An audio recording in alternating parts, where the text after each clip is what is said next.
73वें गणतंत्र दिवस की सभी को बधाई। और एक शिकायत भी है गंगवाल जी से, अरे भले ही कागज का लगा लेते, एक तिरंगा तो लगा लेते हैं। अच्छा बैनर उसकी चलो खैर, अब तो हो गया काम। अब तो काम हो गया, बिना बैनर के चल कि देश के ध्वज का हमेशा मान होना चाहिए, राष्ट्र गरिमा का सभी को भान होना चाहिए। और लिख गए जो वीर गाथा काल के विभाग पर, उन शहीदों का सदा सम्मान होना चाहिए।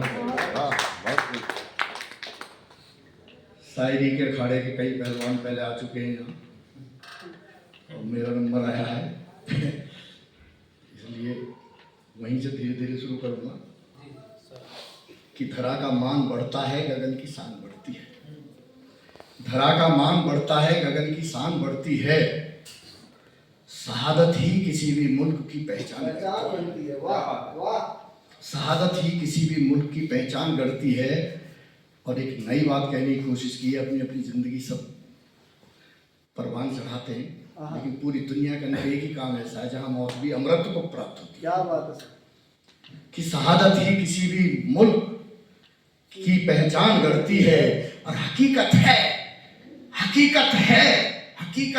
वतन पर जान लुटाना ही इबादत है। हकीकत है वतन पर जान लुटाना ही इबादत है। तिरंगे में लिपटकर मौत भी परवान, तिरंगे में लिपटकर परवान चढ़ती है। और अक्सर हम एक बात कहते हैं कि ये बुद्ध का देश, ये युद्ध का देश नहीं, ये बुद्ध का देश है। श्रीकांत जी, मेरा इसमें अलग विचार है। तो अपनी नाकामियों को और अपनी दहशत डर को और अपनी 800 साल की दास्तां को इस बुद्ध शब्द में लपेटते हैं। मैं भगवान से रोज प्रार्थना करता हूं कि हे ईश्वर, इस देश में कोई और बुद्ध ना हो जाए। बिल्कुल सही बात। हे ईश्वर, इस देश में कोई और गांधी ना हो जाए, नहीं तो हम फिर से दास हो जाएंगे, ये फिर से देश खंडित हो जाएगा। बहुत उल्टी है, बुरी लग रही होगी यार गणतंत्र के दिन ये बात। सही है, क्योंकि अगर 800 साल ये देश दास्ता मेरा, अगर सम्राट अशोक बौद्ध ना होते, महाराज हर्षवर्धन बौद्ध ना होते, तो किसी की मजालती 2000 घोड़े लेकर आया, कोई कहीं भी चला गया, किसी की भी राजा से। यहाँ के राजाओं में फूट आपस में लड़के इस देश को 800 साल गुलामी की जंजीरों में जकड़े रखा। ये दोनों इतने शक्तिशाली राजा हुए, और भी बहुत हुए, मैं तो दो एक उदाहरण के लिए कह रहा हूँ। मैं भगवान से रोज प्रार्थना करता हूँ, हे प्रभु, इस देश में कोई बुद्ध मत पैदा कर दे, सारे बुद्ध हो जाए। क्योंकि बाकी दुनिया तो शुद्ध कर दी बुद्ध ने, लेकिन ये देश 800 साल दास रहा है। खैर, कि पर्वतों को मुट्ठियों में खींचते आए हैं हम, मौत के माथे लकीरें खींचते आए हैं हम, और हम नहीं कायर, हमारे खून में है सहिष्णुता। हम नहीं कायर, हमारे खून में है सहिष्णुता।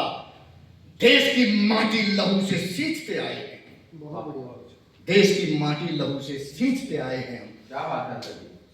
और आज अब तो हो क्या रहा है कि नेता लोग हमें बुलाते तो पहले पूछते हैं, मतलब ये भी समझने लगे यार ये तो संघ वाला है, ये भाजपा वाला है, ये पूछने लगे यार हमारे यहाँ कार्यक्रम कर दोगे। मेरे साथ तो ऐसा हुआ मेरे श्रीकांत के साथ। मैंने कहा भैया कवियों की कोई जात नहीं, हमें जो सम्मान से बुलाएगा और सम्मान का प्रतीक देगा तो भैया हम आएंगे। तो वहीं से एक छंद निकाला मैंने श्रीकांत जी कि कवियों की जात में ही बोलता हूं बात सही, वर्ग भेद से परे हैं, जाट है न नाई है।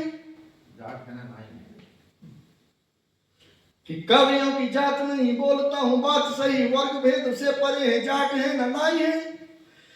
और हिंदू न मुसलमान बात मेरी सत्य मानो, जैन नहीं, बौद्ध नहीं, सिख ना ईसाई है, और ना ही कम्युनिस्ट है, ना ही कम्युनिस्ट है, ना ही सोशलिस्ट है, ना ही कांग्रेसी और ना ही भाजपाई है। और शारदा के पूत कवि, भारती के दूत कवि, ताली तो बजाओ कैसी खूबियां गिनाई।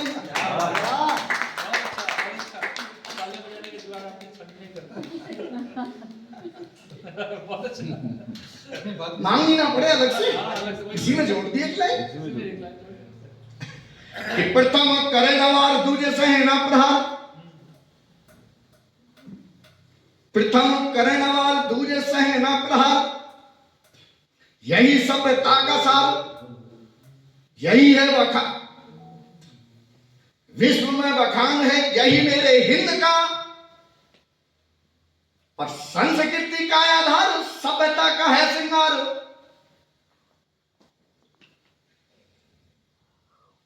वंदे मातरम है, वंदे मातरम वाला गान मेरे हिंद का।